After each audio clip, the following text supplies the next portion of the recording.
Boa noite, pessoal.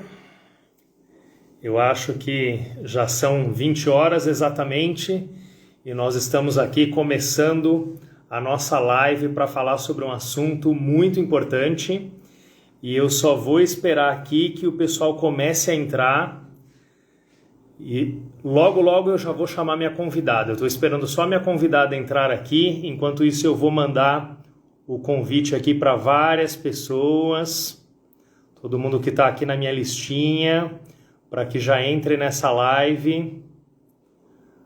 Muito bom. Então vamos lá. Cadê será minha convidada? Estou esperando ela entrar aqui, porque hoje a gente tem bastante coisa importante para conversar. Então vamos lá. Vocês estão me ouvindo bem? O som tá bom?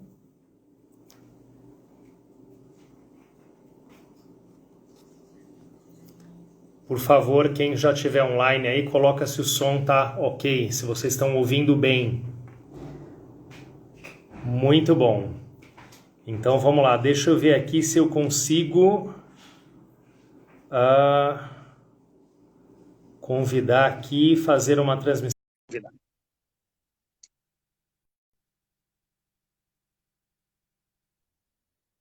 Então vamos lá, aguardando minha convidada entrar.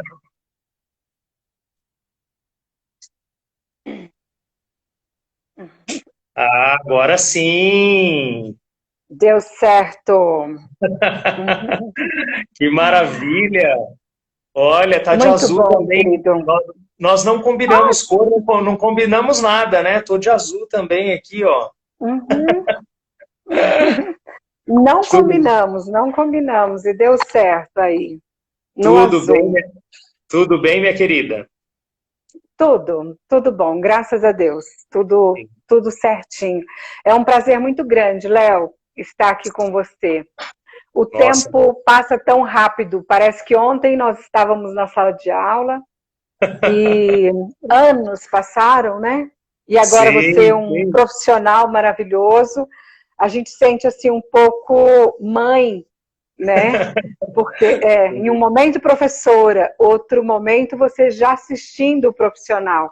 Dá um orgulho assim pra gente, sabe? Que legal, que legal. Eu vou te apresentar para os meus convidados aqui, para os meus seguidores, porque talvez nem todos te conheçam. E já se passaram 11 anos da minha formatura, 11 anos. Já ficou lá no túnel do tempo, foi em 2009.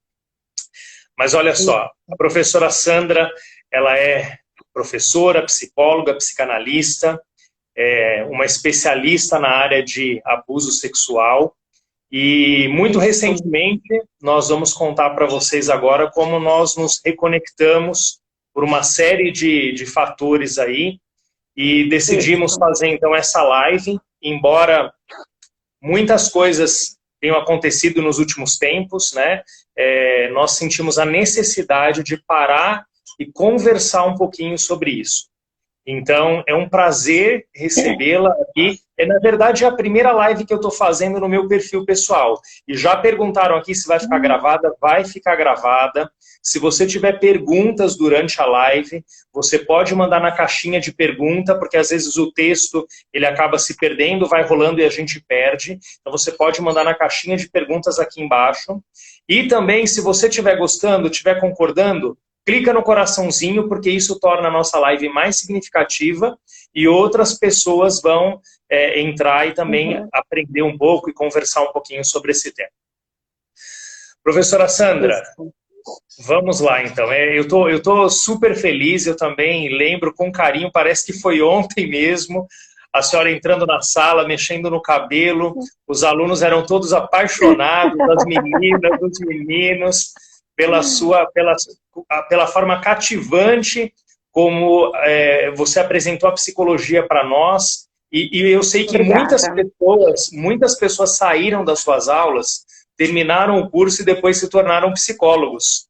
Tamanha foi a sua influência na vida das pessoas. Então, as minhas memórias são as mais agradáveis possíveis desses momentos que nós passamos juntos e de aprendizagem, né? Quando eu hoje falo sobre fechar Gestalt, sobre Freud, sobre qualquer, né, sobre todas aquelas coisas. É engraçado que como quando a gente aprende com afetividade, aquilo fica tão marcado na gente que pode passar anos e anos e a gente lembra de tudo aquilo.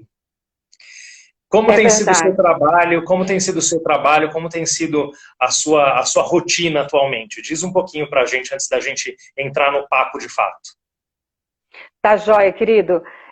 Eu também lembro com um carinho enorme. E eu sempre muito apaixonada pelo conteúdo.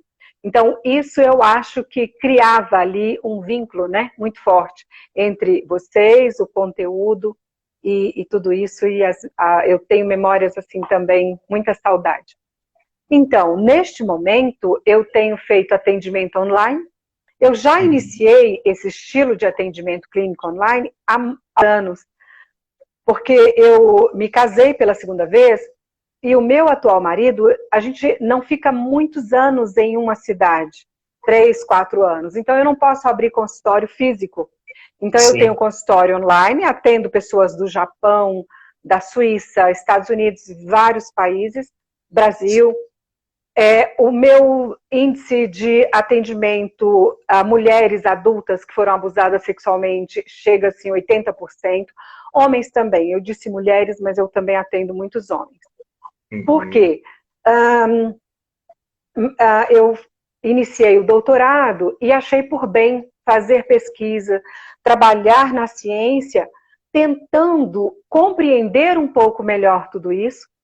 E eu acho que tanto o pessoal da parte jurídica precisam entender, a população de um modo geral precisa entender. Então, a melhor forma de nós trazermos conhecimento saudável, confiável para a sociedade é fazermos pesquisas e entregarmos esse material para a sociedade em relação à questão do abuso, né? Porque assim, dessa forma, nós podemos ter uma consciência maior a respeito desse fato.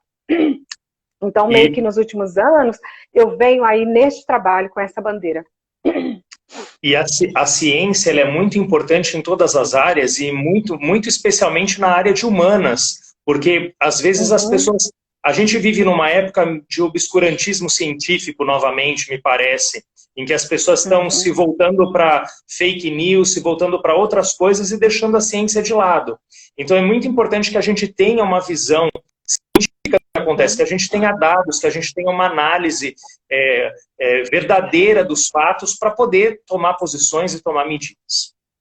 Exatamente. Então tá bom, eu vou introduzir aqui o nosso tema. Eu fiz um pequeno histórico para depois a gente entrar nas perguntas. Então, antes disso, quero te agradecer imensamente, mas também quero agradecer algumas situações e algumas coisas que motivaram a gente fazer essa live. Então, eu quero agradecer ao perfil no Instagram, que é o @marias_e_madalenas, Marias e Madalenas. Quero agradecer ao perfil também do Adventista Subversivo.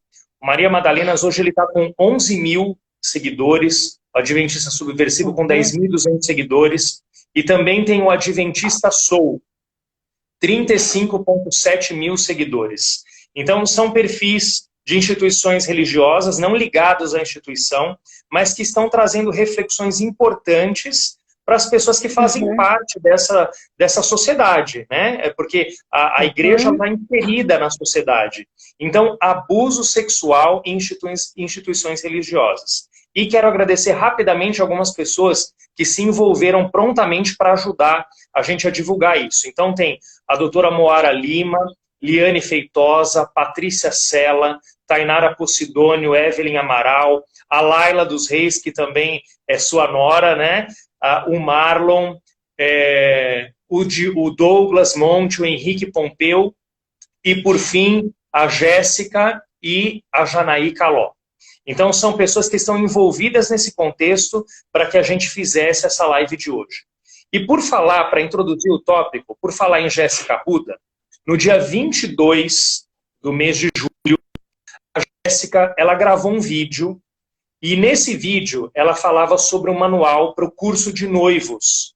Esse vídeo ele foi visto por mais de 132 mil pessoas, e só nesse vídeo, eu fiz a pesquisa hoje, ele tem 2.464 comentários. E ela abre o vídeo dizendo que ela é uma jovem adventista, que está noiva, vai se casar, e logo depois disso ela diz assim: eu fui para o curso de noivos, eu sabia que algumas coisas ultrapassadas seriam ditas, mas eu não imaginava que elas poderiam ser tão perigosas. E ela basicamente conclui o vídeo dizendo o seguinte: instituição adventista, vocês precisam rever esse manual. Os pontos que eu levantei aqui são as principais causas do abuso, do estupro e do assédio. E hoje a gente tem esse contexto de assédio, né, de assédio sexual que está tão presente. E aí, só caminhando mais um pouquinho, preciso fazer essa introdução. O delegado Bruno Lima, isso da Jéssica foi em julho, o delegado Bruno Lima, que também é nosso deputado estadual, ele tem 1.300.000 seguidores, ele colocou um vídeo de uma professora no IABC, e essa professora, ela disse algo que ele classificou da seguinte forma: é revoltante, é um completo absurdo o que foi falado por uma professora. E aí ele coloca professora em letras maiúsculas, né, como se estivesse em letras garrafais. Essa professora, ela estava repercutindo o caso da Mariana Ferrer, e ela deu a sua opinião, e pela sua opinião ela foi afastada das suas funções no IABC. E naquela mesma semana, o Miquelson Borges, que é pastor, jornalista, escritor, ele também tem mais ou menos 246.000 seguidores no YouTube, 88.000 seguidores no Instagram. Ele deu a sua opinião sobre o caso, e em todos esses casos havia uma culpabilização da mulher, colocando a mulher como culpada pelo que aconteceu. Bom, isso foi agora praticamente no mês de novembro, e termina no dia 21 de novembro, então, com o caso do qual a gente vai, acho que, tratar mais hoje. Mas no programa do Huck, no programa do Luciano Huck, no Caldeirão do Huck, uma pessoa que não tinha ido lá para isso, ela foi para participar de um game show, ela chegou ali e, na hora de contar a sua história, ela simplesmente trouxe a público um caso de estupro em uma instituição adventista, e nessa situação, quando ela foi estuprada, ela era uma órfã, ela era menor, vulnerável, indefesa, uma adolescente, pobre e negra. Então, foi que o professor dela, que era professor e pastor na época, eu vou colocar o nome dele aqui, Graciliano Martins dos Santos, ele simplesmente, 40 anos depois, perdeu a sua credencial. Então, diante de tudo isso que está acontecendo, professora, como que a gente pode se portar? Porque tem alguma coisa errada, não é só o ano de 2020, não é só a pandemia. Onde que nós estamos errando para que essas coisas aconteçam dessa forma? Muito bom, querido. Tudo isso, assim, é extremamente comovente. Isso mexe com a gente. E quando a gente sabe as consequências destas questões do abuso, isso se torna muito difícil de lidar. E eu quero ter um tempinho para falar um pouco a respeito disso, dessas consequências, né? Agora, veja, infelizmente, eu diria que as instituições religiosas, de um modo geral, todas, porque eu tenho atendimentos com pessoas de diversas denominações, e muitas dessas pessoas sofreram abuso exatamente onde deveria haver acolhimento. Em casa ou dentro da própria igreja, e muitas vezes pelo próprio pastor da igreja. Se não pela igreja ou por um ancião. E nós vamos ouvir isso, eu não vou citar aqui religiões, mas todas hoje estão com essa problemática. Mas quando essa problemática ela está de forma muito significativa dentro da igreja adventista, que é a minha igreja, isso me toca e me toca muito mais.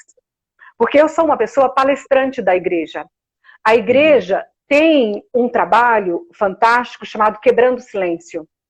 Já, eu acho que há 15 ou 20 anos, não sei, eu faço palestra no Quebrando o Silêncio, explicando na igreja a grande problemática e como deveremos agir. Mas, quando eu recebo inúmeras pessoas da minha igreja que foram abusadas sexualmente por pastores, eu não tenho como ficar calada. Sim. Por que que eu estou na igreja adventista? Por que que eu falo que eu sou adventista? Porque a igreja adventista, ao meu ver, a minha leitura, é a igreja que mais está em acordo com a Bíblia. E eu acredito na Bíblia. Na Bíblia eu tenho a verdade. E dentre as igrejas que eu conheço, é a igreja adventista que mais está em acordo com a Bíblia. Porém, a quantidade de pessoas doentes que fazem parte da igreja, pastores e às vezes até pessoas que exercem cargos administrativos, é muito grande. A gente precisa tentar separar uma coisa da outra. A igreja, o objetivo da igreja e essas pessoas que compõem a igreja. Agora, eu acredito que, porque agora, neste momento de pandemia, tudo isso vem à tona. Eu não acredito que isso tenha iniciado hoje. Eu não acredito que esse seja um fenômeno atual. Tanto é que você acabou de citar o caso da Jana, e vale ressaltar que, na mesma época em que a Jana estava neste internato, eu estava também, nós éramos amigas, e eu soube disso na época em que aconteceu, ela contava. Então, infelizmente, a questão do abuso e do abuso sexual está presente desde o início da igreja. Porém, eu acho que agora nós temos mais espaço para uma comunicação maior. Então, Isso está se revelando mais neste momento. E eu, particularmente, acho isso ótimo. Por quê? Porque se nós temos um problema, e se nós jogarmos esse problema embaixo do tapete, nós só vamos aumentar esse problema. E se a igreja adventista é uma igreja que eu acredito que está em acordo com a Bíblia e eu confio na Bíblia, então nós temos que lutar pela igreja. E como que eu vou lutar pela igreja? Fazendo de conta que isso não está acontecendo, transferindo o pastor do estado tal, que é um pedófilo ou que é um abusador, para um outro estado, para tirar daquele contexto, para fazer de conta que não estava acontecendo. Infelizmente, essa tem sido a prática. Eu não posso citar aqui nomes de pastores, não posso citar, por quê? Porque as vítimas do abuso sexual que nos procuram para um processo terapêutico ou para um desabafo, elas não autorizam a fala. Por que que elas não autorizam? Porque elas não querem que o nome delas estejam envolvidos. E faz um sentido enorme, né? Chega a fulana e diz, eu fui abusada sexualmente pelo pastor tal. A partir desse momento, ela começa a ser julgada pela sociedade, ela começa a passar por outros tipos de abuso. Então, ela sofre calada, às vezes denunciam a nós, mas não nos permite falar o nome dessa pessoa. Mas nós acabamos fazendo a denúncia e esse pastor é transferido de um estado para o outro, de uma igreja para outra, para recomeçar. Aí está a indignação. Olha só, já está aparecendo aqui alguns comentários, eu não vou ter tempo de ler todos os comentários, mas o que eu quero dizer, se você tem uma pergunta importante, coloca a pergunta na caixinha, tem um símbolo aí com um sinal de interrogação aí embaixo, coloca a sua pergunta e a gente vai fazer a sua pergunta aqui ao vivo, tá bom? Porque às vezes os comentários vão passando e a gente não consegue ver. Eu achei muito interessante, porque assim, como que eu me vi envolvido nessa questão, eu que sou um professor de idiomas, que sou homem, que não tenho, vamos supor, eu não tenho relação direta com essa questão. Mas acompanhando o perfil no Instagram do Marias e Madalenas, a gente vai se educando para algumas questões. A gente vai lendo, vai refletindo. E aí, quando eu vi o caso da Janaí, eu me senti tocado de uma forma tão profunda, porque assim, ao mesmo tempo que eu vi uma pessoa que teve a carreira destruída, ela não teve só a vida, mas ela teve a sua vida devassada, porque ela não conseguiu superar. Mas o que era pior de tudo é que ela não conseguiu ser acreditada, ela não conseguiu justiça. E ela procurou diversas instâncias. E ela, até hoje, até que esse caso foi parar na Rede Globo, ou seja, num veículo de comunicação que atinge milhares de pessoas, até então, ela foi desacreditada. E aí isso me tocou tanto, e eu falei, eu preciso fazer alguma coisa com relação a isso.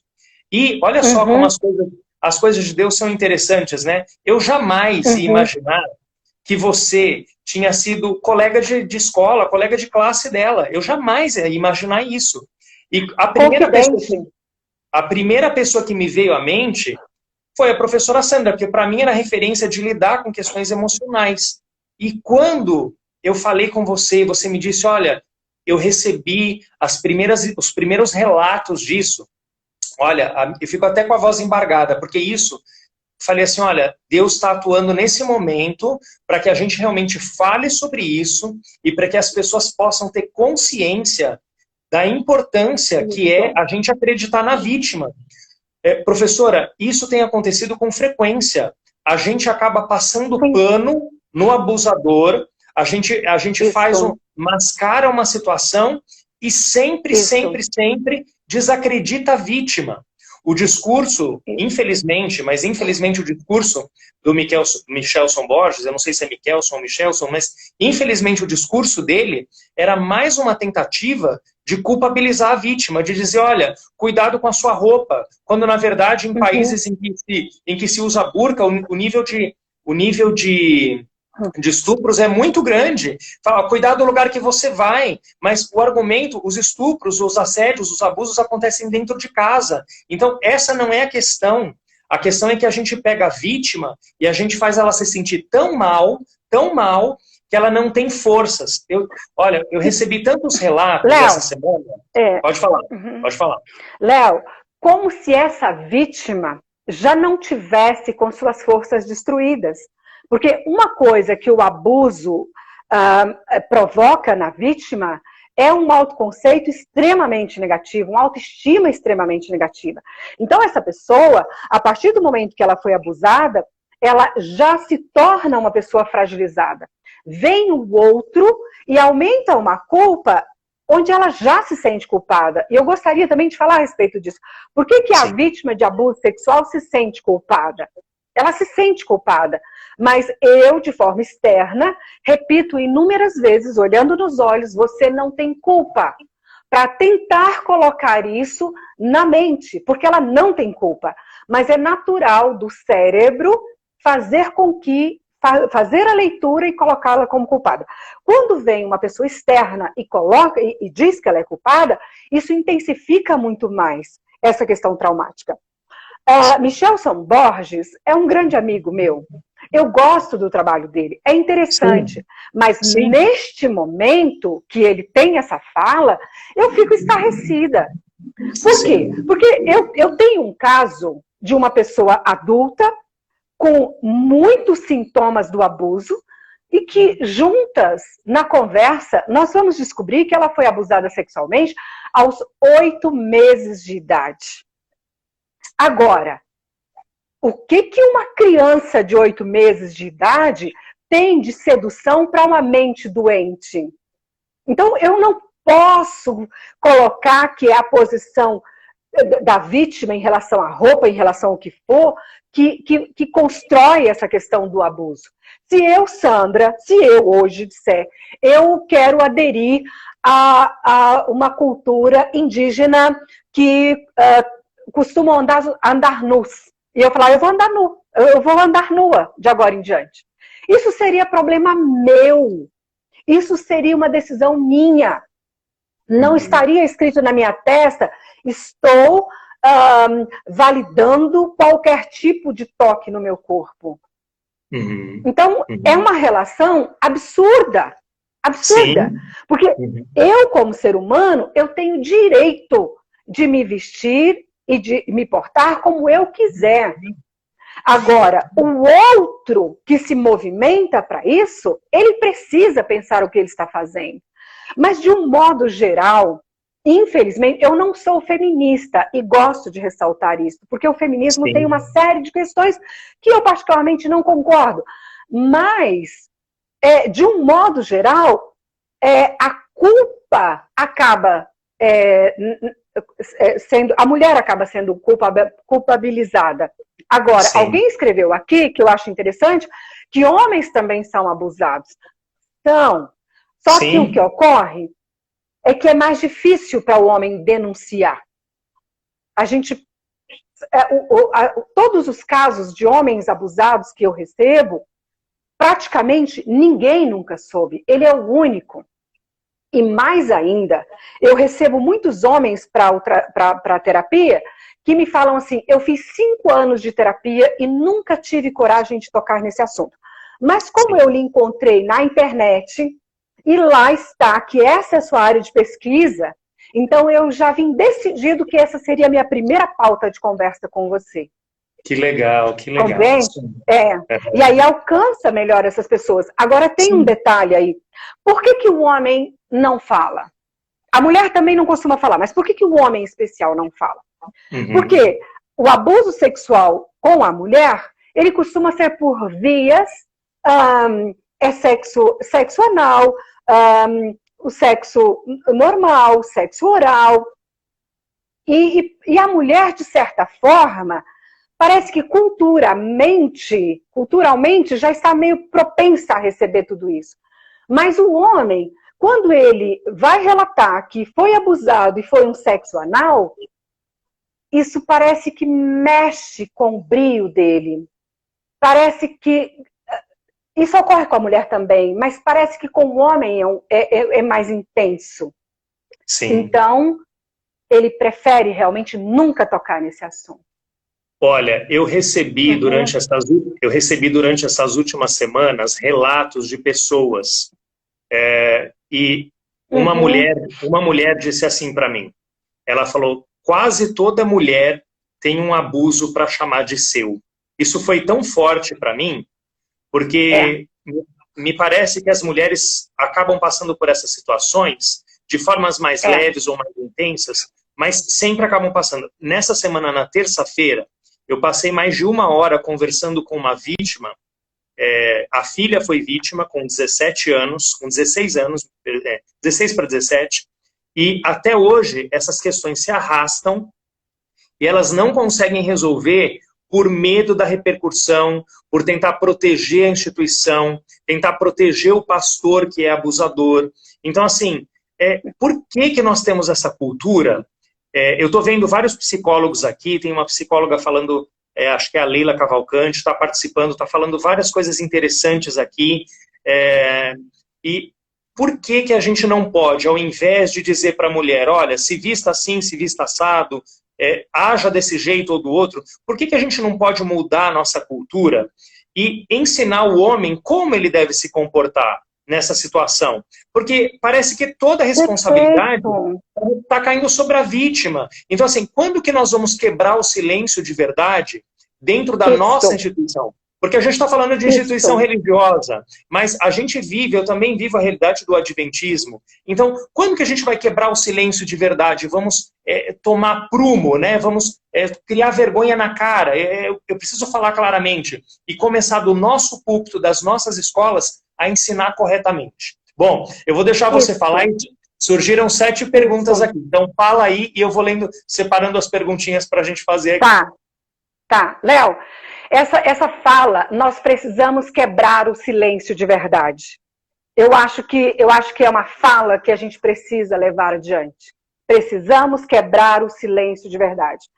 A igreja não tem culpa, mas as pessoas que compõem essa igreja têm culpa. Tanto a pessoa que abusou, como o superior dele que ficou sabendo e, para proteger o nome da igreja, resolve abafar o caso. Então, é como se isso protegesse o nome da igreja, porque na verdade não protege, na verdade piora a situação. Porque eu, Sandra, eu prefiro fazer parte de uma igreja que tenha a verdade e que tente fazer a justiça. No caso da Janaí, no caso da Jana, muitos pastores ouviram o relato dela e concordaram que verdadeiramente ela havia sido abusada e não tiveram coragem de levar adiante. Sim. E se retraíram. E disseram, eu confio no que você está falando, mas eu não posso fazer nada. Como assim eu não posso fazer nada? E tem um detalhe grave no caso dela. Essa pessoa, ele era um professor, Mas a ordenação dele para pastor foi após a denúncia do abuso. Sim. Então, já havia uma denúncia de abuso quando ele é ordenado a pastor. Então, veja que não houve um cuidado de olhar o histórico e falar, pode ser que não tenha acontecido, mas como tem esse relato, vamos primeiro ter certeza dessa situação aqui. Então, assim, nós não podemos cometer injustiça. Teve um caso em Tocantins, em que uma garota, adolescente, se apaixonou por um pastor, não da igreja adventista, de outra igreja, e daí o pastor explica para ela que aquilo não era possível, e aí essa garota faz a colocação de que havia sido abusada por ele perde a credencial dentro da igreja. Meses depois, ela confessa para uma amiga que ela havia jurado destruir com a vida dele.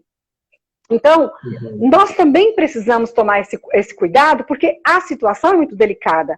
Mas eu penso o seguinte, quando há um indício de que isso está acontecendo, no mínimo, nós precisamos parar. Ah, o nome dele está para ser ordenado, mas tem isso? Vamos parar aqui. Não podemos afirmar de imediato, mas vamos parar aqui. Não levar isso adiante. Porque nesse momento há uma confiança maior no abusador e uma não confiança total na vítima. E aí tem uma questão horrível. Tem o trauma do abuso e tem um trauma horrível, que é o trauma de não conseguir confiança das pessoas que estão ao redor. A pessoa abusada, ela grita, ela fala. É como aquela criancinha de 10 anos que está sendo abusada sexualmente pelo pai, e ela chega, mãe, está acontecendo isso e isso. Bate a mão na boca, menina. Olha que absurdo que você está falando do seu pai. Então, tem um momento de que o que eu estou falando, ninguém acredita. Esse momento, Léo, ele é horrível. Sim. E então, é exatamente o que acaba acontecendo. A vítima, ela já tem o trauma do abuso, ela tem o trauma de se sentir culpada pelo abuso, e o pior de todos que eu acho, que é aquele que não traz a justiça, é o fato de ser desacreditada, né? Porque ninguém conseguiu me apoiar. Bom, tá bombando aqui, professor. Eu vou para a primeira pergunta, então, tá bom? A gente tem... Vamos lá. Então, olha só. Diferença entre punir um membro que pecou e um líder que pecou. Como que a gente deve analisar? Se bem que não é... talvez a gente não vai entrar em detalhes sobre isso, mas como que seria a diferença entre punir um membro que pecou e um líder que pecou? Lembrando que aqui a gente não está fazendo um tribunal. Nós não estamos condenando o Michelson, não estamos condenando o pastor Graciliano, porque eles também são pecadores, eles também podem se arrepender e podem ter a sua vida transformada. Mas a questão a gente está analisando uma questão de machismo dentro da igreja, que coloca a vítima como culpada e o abusador sempre passa um pano na situação. Então, como seria punir um membro e punir um líder? Só vamos pontuar aí que o caso do Michelson é um e do professor Graciliano é outro, né? Sim. Completamente diferente. Bom, eu acho que isso é complicado, é mais fácil para nós falarmos de trauma, de abuso, dessa questão toda. Mas se vocês pedem a nossa opinião, o que eu tenho a dizer é o seguinte: a justiça, a punição em relação a um líder, eu acho até que ela precisa ser muito superior. Por quê? Porque ele está num cargo onde houve um merecimento de confiança, onde ele precisa saber o que ele está fazendo. Então, se existe uma justiça a ser feita, é principalmente no caso de uma liderança. Sim. E tem uma pessoa colocando aqui, e também, às vezes, não é só pecado, às vezes é um crime, né? Então, é um pecado, mas é um crime também. Então, providências têm que ser tomadas, né? Eu falei com um pastor a semana passada, Léo, com um pastor amigo. Falei com um pastor amigo e ele me disse as seguintes palavras. Ele disse, doutora Sandra, se os meus superiores não fizerem nada, eu irei fazer a denúncia na polícia. Pensando em um colega, né? Eu farei. Porque a questão é crime. A denúncia tem que ser feita, é crime. Então, Sim. o papel da igreja também é este. A igreja precisa obedecer às leis do país, e é crime. Muito bem pontuado. Olha, tem uma outra pergunta aqui, que diz assim, o que a psicologia diz sobre a mente do abusador? Doença ou falta de caráter? É uma pergunta interessante. Uhum. Bastante interessante. Não é uma justificativa, de forma alguma. Mas a maioria dos abusadores, eles foram abusados sexualmente. Mas isso não justifica a ação. Porque muitas pessoas que foram abusadas sexualmente na infância não se tornam abusadores. E eu já atendi homens adultos que foram abusados na infância, sente atraído por crianças, vem até o consultório para trabalhar isso, mas nunca abusou e não pretende abusar de ninguém. Sim. Então, eu acho que neste momento cai no sentido da moral, cai no sentido da ética. Porque mesmo que haja essa propensão maior, existe aqui no lobo frontal o poder de decisão. Eu desejo, mas eu sei que não é certo. Então, eu me afasto das crianças e procuro uma terapia. Sim. Né? Agora, então, é algo possível desta pessoa dar conta quando ela pensa no aspecto moral. Porque, veja, um homem saudável, que não foi violentado, saudável, sente atraído por mulheres, isso não dá o direito dele de chegar na rua e agarrar uma mulher, só porque ele é um homem e sente desejo erótico. Não dá esse direito. Então, a pessoa adulta que sente desejo por uma criança, porque ele foi abusado quando criança, não dá o direito dele a ele de ter relação com essa criança.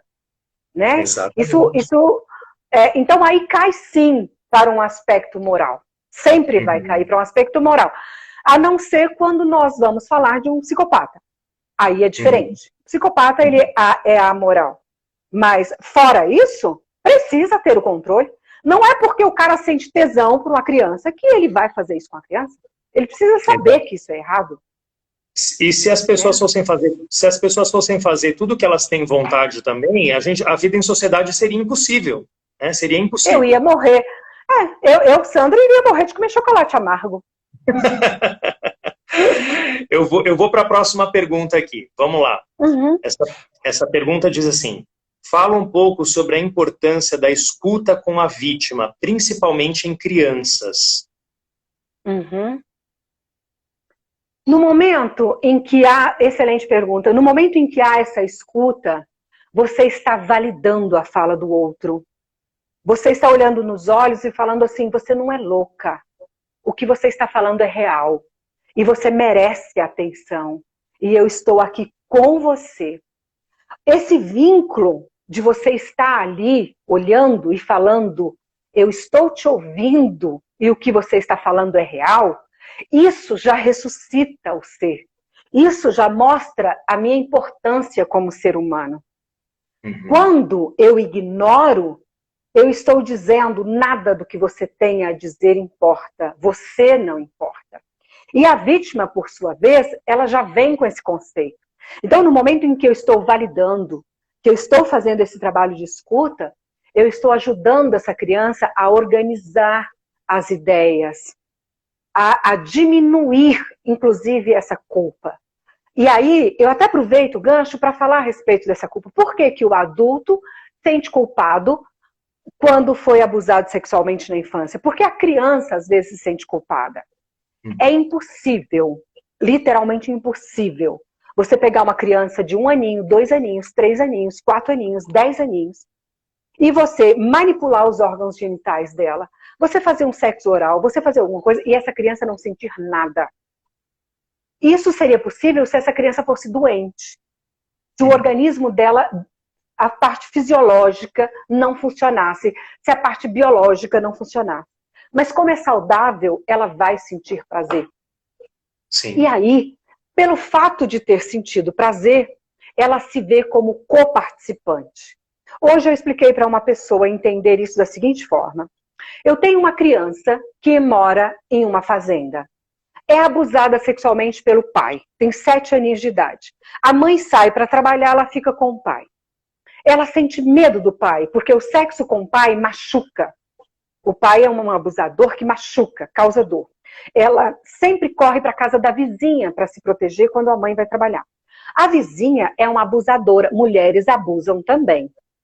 A vizinha é uma abusadora. Vamos brincar de tomar banho? Eu dou banho em você, você dá banho em mim. Mas a vizinha é carinhosa. A vizinha passa sabonete, faz carinho, faz massagem. E essa criança começa a experimentar um prazer sexual. No dia seguinte, a mãe está em casa, o pai está em casa, mas ela quer aquele carinho de novo. E ela vai na casa da vizinha. Aí quando ela cresce, ela chega para mim e fala assim, eu nunca prestei, porque eu ia lá atrás do sexo. Mas, meu amor, você era uma criança. E alguém apresentou isso para você. Era impossível você não sentir prazer. Aí nós temos uma marra na vida adulta que é terrível. Essa mulher se casa. E agora na vida adulta ela vai para a cama com o marido. E quando o marido toca e ela começa a sentir prazer, ela rejeita e ela passa a odiar sexo. Por quê? Porque se ela sentir prazer hoje no sexo, ela está dizendo, é verdade. Naquela época eu sentia também essa mesma sensação, então eu sou culpada. Então, para ficar numa fantasia de que não é culpada, então é melhor não sentir esse prazer hoje e me distanciar completamente do que poderia ser sexo. Essa é uma possibilidade, mas a mulher também pode se viciar em sexo, assim como o homem que foi abusado. Mas aí, veja, essa criança, esse adulto, ele não é culpado pelo que aconteceu quando era criança. Essa criança não é culpada. Mas em função desse vínculo, ao se ver co-participante, sim, a mentalidade dela, eu sou culpada. E aí, Léo, tem uma coisa tremenda. Tem um autor que diz assim, a criança, Ferenczi, ela tem a linguagem da ternura. O prazer é o prazer da ternura. Mas quando você faz sexo com uma criança de 2 aninhos, você quebra a linguagem da ternura e você traz a linguagem do erotismo do adulto. Você destruiu com a infância dessa criança. Eu assisti... Destruiu completamente. Eu assisti no seu canal, do YouTube um vídeo que fala exatamente sobre isso. Aliás, antes da próxima pergunta, eu quero aproveitar para quem está online aqui na live. Se você está aqui agora, manda um coraçãozinho para a gente, que a gente vai ficar feliz de ver seu coraçãozinho subindo aí. E a doutora Sandra Barilli tem um canal no YouTube. Sandra Barilli, né? O nome do canal? Sandra Barilli? Sandra Barilli, Neuropsicologizando. Neuropsicologizando. Então, entrem lá no canal, entrem também no @abusosexual2020, que é o perfil que ela abriu para falar sobre essas questões, para tratar sobre isso, para trazer reflexão, para trazer informação, para que a gente aprenda, porque nós estamos sempre aprendendo, né? Então, é muito importante que a gente aprenda sobre isso. Eu vou fazer a próxima pergunta aqui, a gente está chegando quase no final e não vai dar tempo de fazer todas. Então, quem fez 2, eu estou escolhendo uma só, tá bom, pessoal? Me perdoem. Depois vocês podem mandar por outros canais aí. Bom, vamos lá. Essa pessoa fez uma pergunta dividida aqui. Espera só um minuto, deixa eu... por isso, agora eu entendi o que aconteceu. Calma lá. E quando não é pastor e sim professor que abusa de aluno nas instituições? Como a escola ou o internato deve proceder e orientar os professores quando vier à tona? Aí eu já vou emendar uma pergunta minha aqui. Para mim é indiferente se é pastor, se é professor, um abusador, ele é um abusador. Mas as questões administrativas vão diferir aí. Mas o que eu faço para ajudar uma vítima de abuso? Né?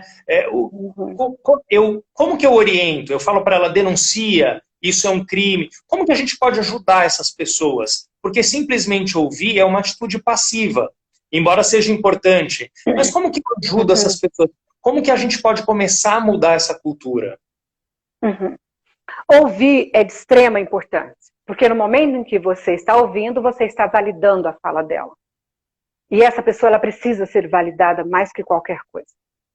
Falar para essa pessoa que ela precisa denunciar, sim, mas eu vou lhe dizer que fazer a denúncia, Léo, é muito, muito, muito difícil. Por quê? Porque no momento em que, se eu, Sandra, né, isso não me aconteceu, mas se eu, Sandra, chego e digo, fui abusada sexualmente pelo professor ou pelo pastor fulano, não é só o nome do pastor que vai, é o meu também. Uhum. Compreende? É muito difícil você se permitir a isso. A maioria das pessoas que foram abusadas sexualmente, elas se permitem depois de um tempo, inclusive depois de um tempo terapêutico, para ela conseguir pronunciar e dar a cara e falar. Porque naquele momento, ainda tem o sentimento de culpa que ela fica jogando na mente dela. Até que ponto eu não fui culpada, eu não fui o culpado? Então, se eu denuncio, é um jogo psicológico horrível. O que eu posso fazer, além de ouvir, é falar, eu estou aqui, a decisão que você tomar, você conte comigo. Se você tiver forças para denunciar, esse é o melhor caminho. Mas eu estou aqui, conte comigo. A decisão que você tomar, eu estou aqui. Né? Para essa pessoa ela sentir que ela tem alguém que ela pode contar. No momento em que ela sentir que ela tem alguém que ela pode contar, ela se sente mais forte. Porque a estrutura dela não está pesando somente sobre ela, mas tem alguém que ela confia. Aí ela se sente mais encorajada a falar. Porque ela tem alguém para ir junto com ela. Sim, sim. O fato de ouvir e se colocar à disposição fortalece a vítima a tomar as providências, né?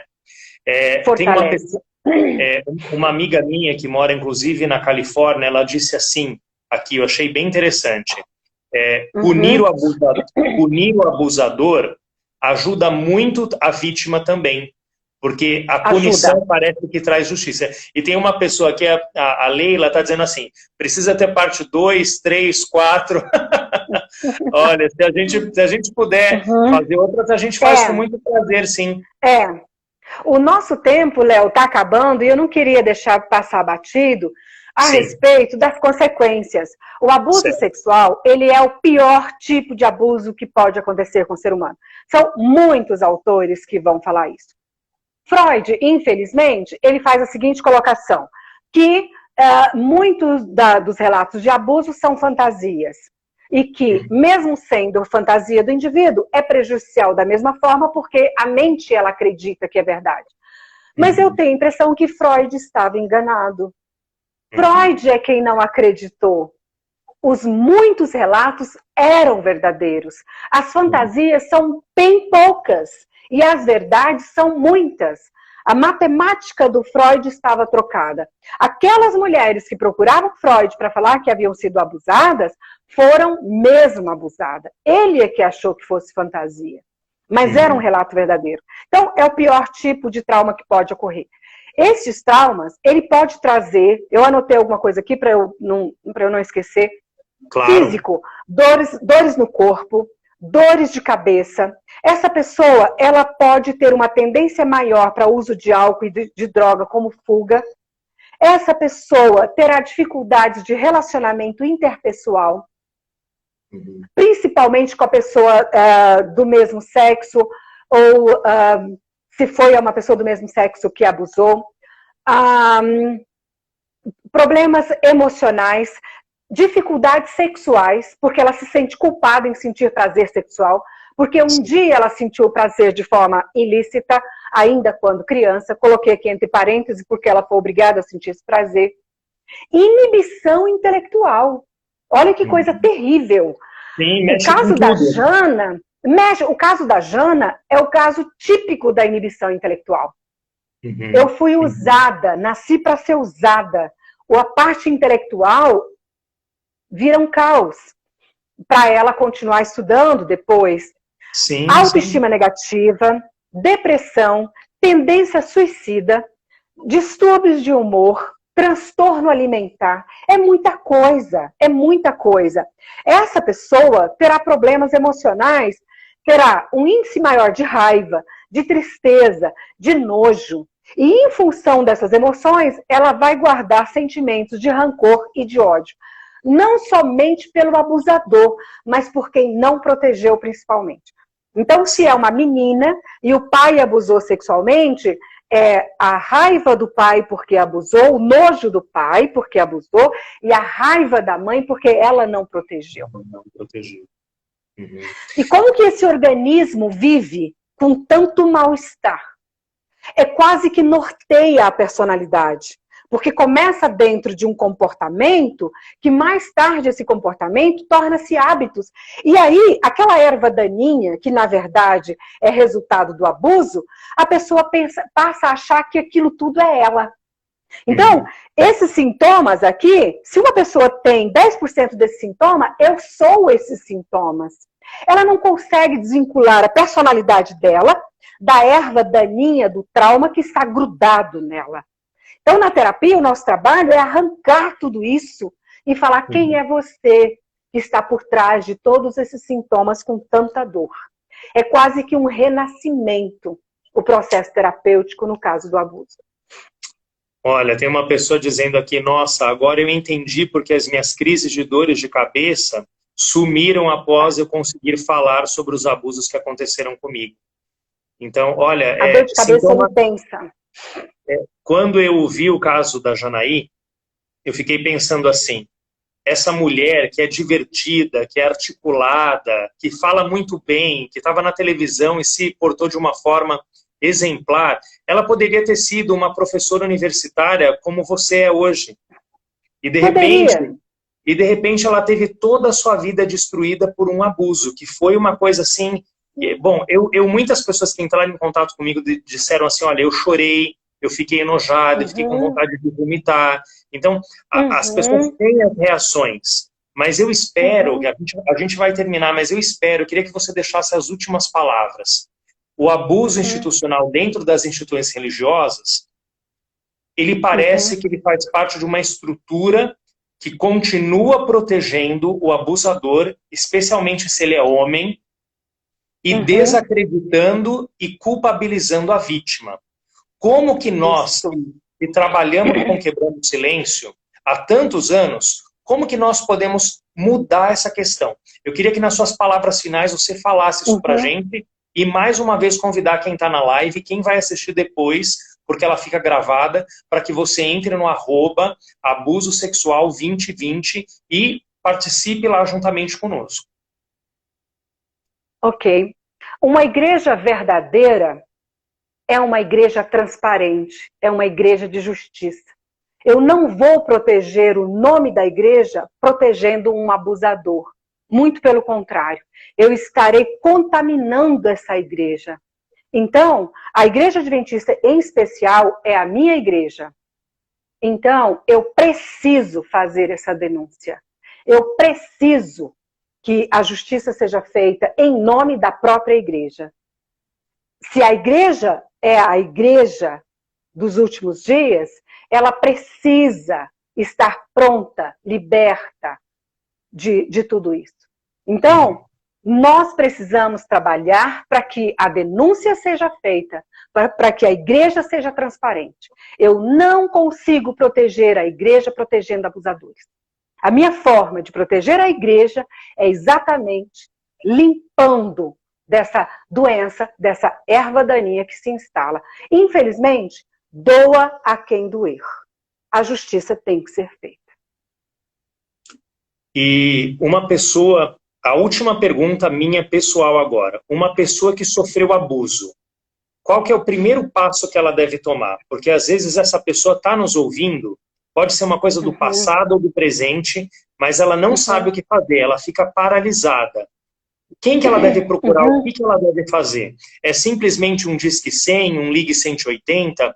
Porque muitas vezes as pessoas tentam resolver internamente na instituição e a justiça acaba não acontecendo. O que uma vítima de abuso, de assédio ou de estupro dentro de uma instituição religiosa, o que ela deve fazer? O ideal que ela faça, o que é muito difícil, mas o ideal é realmente fazer a denúncia. É ir até uma delegacia, fazer a denúncia e levar o caso adiante. Porém, ela precisa procurar uma estrutura que possa estar ao lado dela, pessoas que ela confia, porque ela será desacreditada, às vezes nem a delegacia está pronta para recebê-la, às vezes é uma mulher e o homem que estará já vai olhar de baixo em cima e vai pensar, ela que seduziu o cara. Então, ela precisa ter pessoas ao lado dela, procurar amigos, procurar pessoas que falam, não, eu estou com você. Você está comigo? Eu preciso fazer isso, eu preciso do seu apoio. Nunca vá sozinha, nunca vá sozinho. Por quê? Porque você pode, sim, sofrer um segundo abuso lá dentro da delegacia. Eu sei porque eu recebo essas pessoas aqui. Então, a denúncia precisa ser feita. A denúncia foi feita, é necessário falar. Tem uma ideia assim, não fala sobre isso, foi tão terrível, esquece. Faz de conta que isso nunca aconteceu. Isso não é o caminho. Porque essa história, ela está no inconsciente e está muito no consciente. Se eu não organizar isso, se eu não colocar isso no tempo, nesse espaço, compreender quem abusou, como eu me senti, eu preciso me perdoar hoje pelo sentimento que eu tive. Para estruturar isso, o ideal é um processo terapêutico.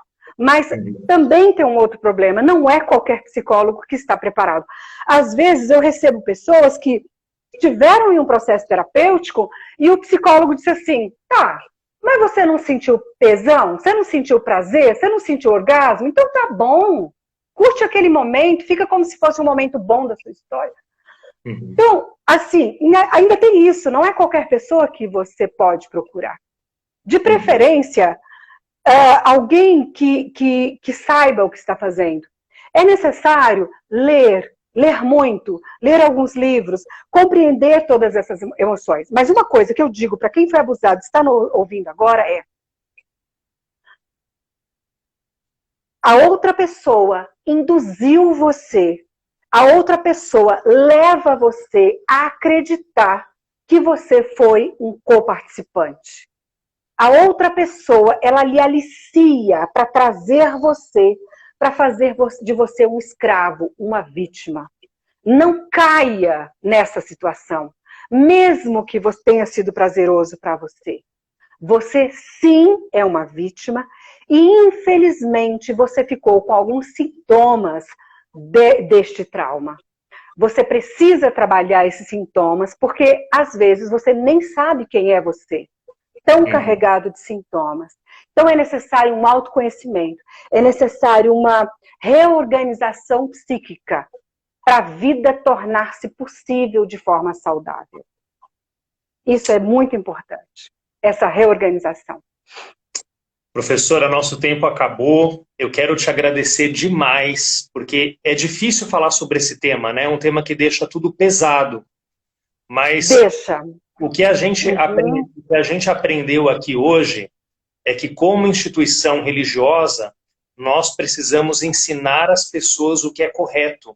Nós precisamos mudar os nossos paradigmas e orientar as pessoas, porque se nós formos realmente cristãos e tivermos um ambiente acolhedor de acreditar na vítima, acolher a vítima e de estar ao lado dela para o que ela precisar, toda essa questão vai mudar rapidamente. Né? Então, assim, ao mesmo tempo que a gente fica esperando que as lideranças tomem posições, está na nossa mão. A gente pode compartilhar isso, né? Então, eu quero dizer que o seu canal no YouTube é fantástico nesse ponto, porque cada vídeo ali, às vezes, são vídeos curtos, mas você aprende muitas coisas. Então, eu acho que o letramento nesse quesito psicológico, de aprender sobre isso, é muito importante para que as pessoas estejam preparadas quando elas se depararem com um caso, que pode não ser próprio delas, mas pode ser de alguém muito próximo. Então, eu quero te agradecer imensamente. E se a gente puder fazer outras lives no futuro sobre outros temas, vai ser um prazer para mim, tá bom? O prazer é todo meu. Eu quero agradecer muito a oportunidade de estarmos aqui falando sobre isso. Quero agradecer o carinho de todo mundo que está escrevendo coisas lindas aí. Não dá para responder todos vocês, mas eu estou lendo ali. Muito obrigada, Viviane. Saudades também. Muito obrigada pelo carinho. E, amores, assim, todos vocês que estão aqui, nós podemos, de alguma forma, trabalhar para a sociedade compreender a gravidade. O abuso sexual, ele se torna constitutivo da personalidade, ele embrenha no indivíduo. Se você ia para o norte, pode ser que você acabe indo para o sul e tenha uma história completamente diferente daquela que deveria ser a sua história de vida. Então, é algo terrível. Por isso eu costumo chamar de erva daninha, porque ela se aposta de uma árvore saudável e destrói usando aquele tronco. Então, nós temos que divulgar, nós precisamos trabalhar, nós precisamos falar e precisamos quebrar o silêncio de verdade. De verdade. Eu gostei dessa frase tua. De verdade. De verdade. Sim. Professora, um grande beijo, fique com Deus e a gente se encontra numa próxima live ou pessoalmente em breve, tá bom? Uhum. Beijo, fiquem com Deus. Tchau, tchau, obrigado. Tchau.